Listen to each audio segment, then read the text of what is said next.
San Francisco, one of the USA's most iconic cities. You might have heard some good things, you might have heard some bad things. Join me on a trip to see what's worth seeing for a visitor in California's Golden City. Our first stop was Pier 33 for the Alcatraz boat landing. Looks like we're here at the Alcatraz landing, so let's try and get the boat.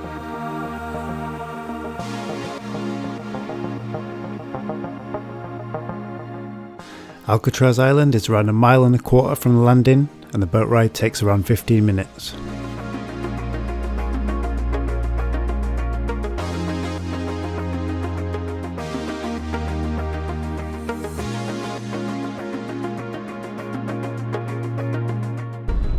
Just arriving into the island now.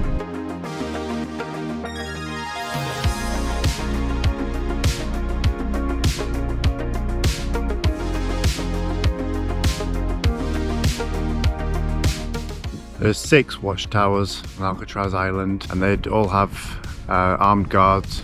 There were over 30 attempts to escape Alcatraz Island. None of them were successful. Quite a few people died as well in the currents or shot by the guards. The occupation of Alcatraz by Native American activists, which took place over 19 months between 1969 and 1971, was a significant event in establishing Indigenous peoples' activism in the USA. Obviously military prison. Alcatraz was opened as a federal prison in 1934, and it remained that way till 1963 when it was closed, and it was eventually bought by the National Parks Authority and turned into a tourist attraction.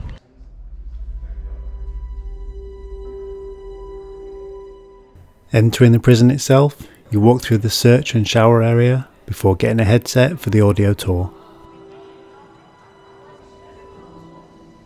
Alcatraz was seen as a last resort for the toughest prisoners in the US. The most well known, probably the gangster Al Capone and Robert Stroud, aka the Birdman of Alcatraz.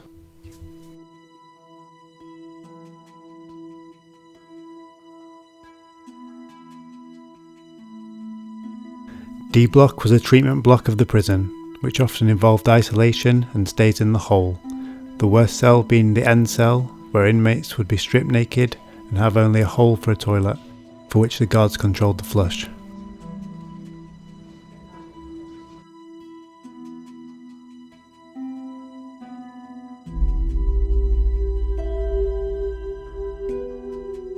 Alcatraz has been a really interesting place. The amazing beauty and the grim history.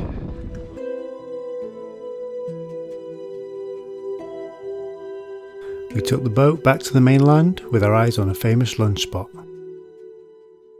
Okay, so we're now going to Pier 39, which is the most famous pier. There's shopping, restaurants, and apparently sea lions.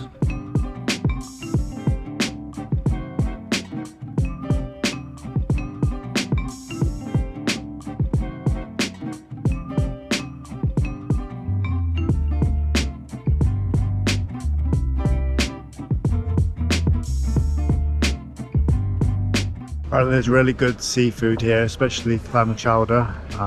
I can't have it, but my girlfriend Despina is in search of the best clam chowder on Pier 39. Apparently this is the one. It's the clam chowder. How is it? It's very good. Really good. It is the best. You can hear the sea lions now. Exciting. The sea lions started congregating at Pier 39 following a major earthquake in 1989. No one knows exactly why they chose that location, however.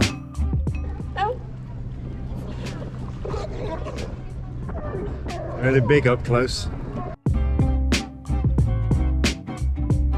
We're now on Fisherman's Wharf, which is a historic area for the fishing industry, but it now seems like a very kind of touristy industry. By the Bookstore, lots of and promotion, lots to do.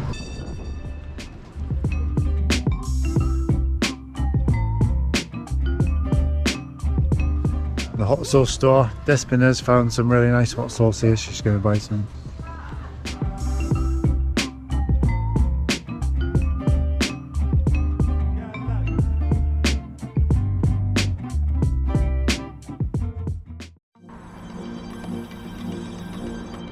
So now I'm coming towards San Francisco's most iconic landmark, the Golden Gate Bridge.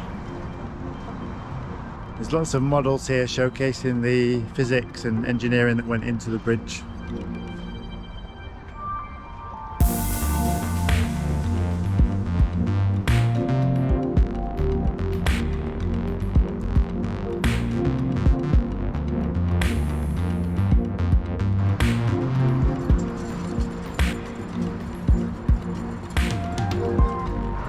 Can walk up the bridge, so we're just gonna walk over to the centre now and give it a go.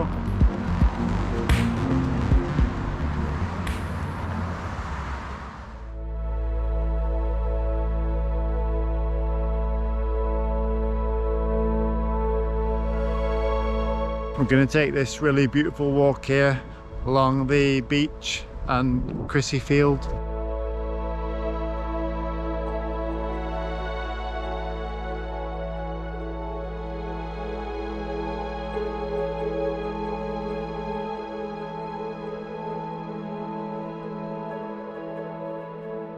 As well as amazing views of the Golden Gate Bridge, the former military land was restored in 2001 and is now an urban park with promenades, beaches and tidal marshland.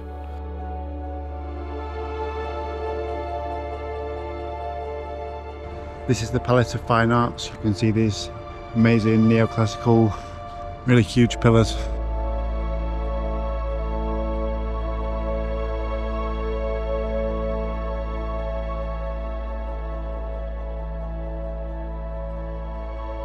The palace was originally built for the Panama Pacific Exhibition in 1915. Because of the poor quality of the original materials, it was demolished and rebuilt in the 1960s using concrete and steel. Really spectacular.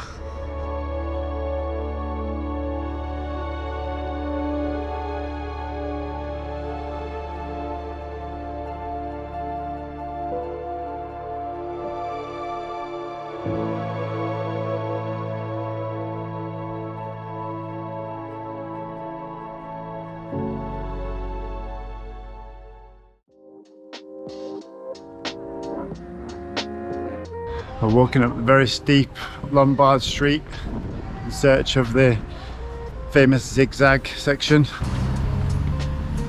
Can't really see on the camera, but it's a real workout for the calves.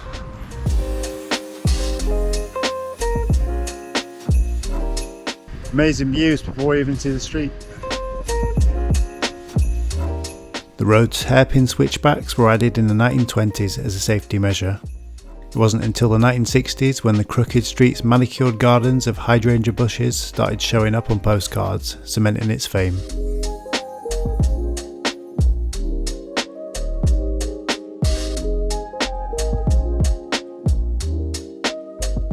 Both the top and the foot of the hill are functioning roads, so just a reminder to be careful and keep an eye on traffic if you're visiting.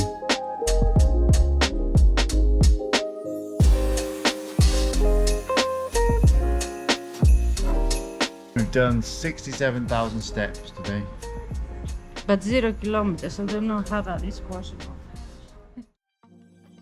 The next morning we had breakfast at our hostel, the Green Tortoise in the North Beach area.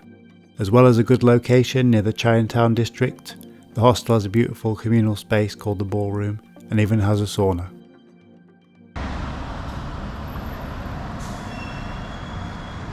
The City Lights Bookstore was founded in 1953 by Lawrence Ferlinghetti.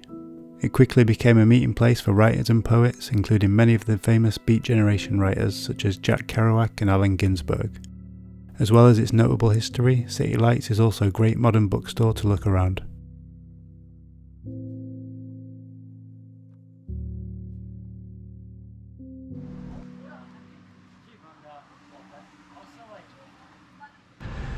I'm in San Francisco's Chinatown. Lots of beautiful murals, lanterns, and hopefully some good food. San Francisco's Chinatown is the oldest in North America, being founded in 1848. It's also one of the largest Chinatowns outside Asia, at around half a mile long and a quarter of a mile wide. There are an array of markets and restaurants, as well as landmarks such as the famous Dragon Gate at the area's southern edge.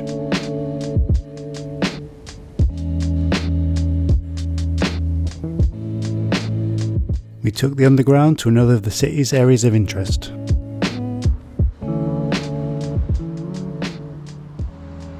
I'm in the Haight-Ashbury area now. There's so many cool architectural details on every house. Haight-Ashbury is famous as being one of the main centres of the 1960s hippie movement and the setting for the so-called Summer of Love in 1967. The area quickly became synonymous with psychedelic rock and the counterculture movement, and home to musicians, writers, and anti-war and anarchist activists. Nowadays, Haight-Ashbury is a decent place to do some shopping and grab a coffee, and is a short walk from the beautiful Golden Gate Park, which was our next destination. Finally, you can see me in scale.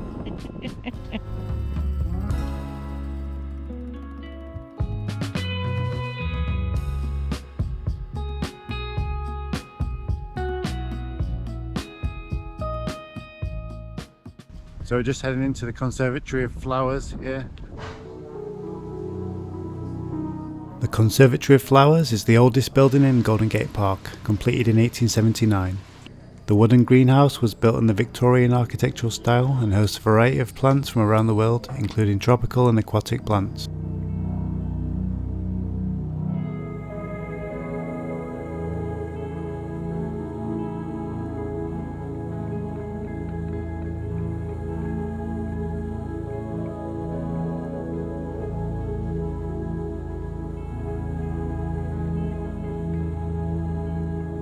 It's a really beautiful building there and some amazing plants inside, and then the park in general is just really spectacular.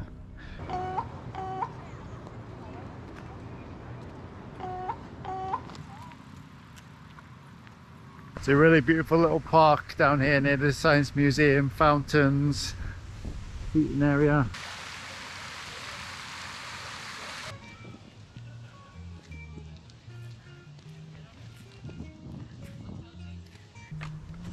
So we're coming up to the Japanese garden here. I'm at the Japanese garden in Golden Gate Park.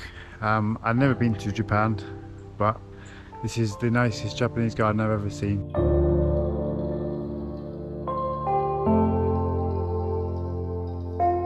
The Japanese tea garden was built as part of the 1894 World's Fair.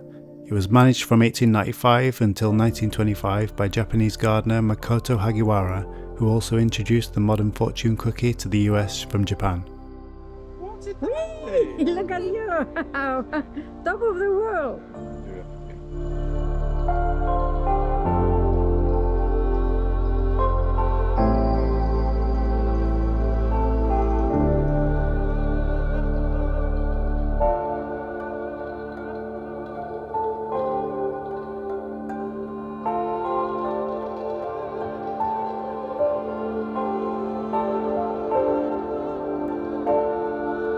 Apparently this Buddha statue was made in 1790 in Japan. It was given as a gift in the 1949.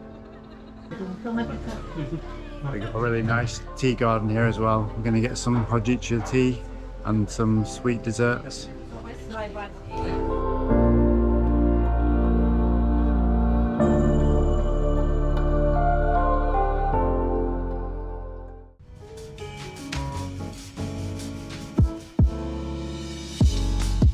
Next to the Japanese tea garden is the De Young Fine Arts Museum.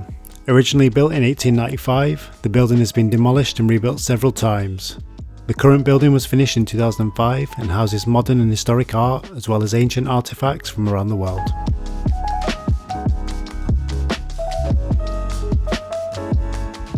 Our time in San Francisco had come to an end. Despite the well-documented problems in the media, my overall experience of the city as a visitor was positive. The city developed alongside a variety of cultural influences with an artistic flair and history of social and political action, as well as breathtaking beauty all around, made for a place I would love to return to and see more. As always, thanks for watching and see you next time.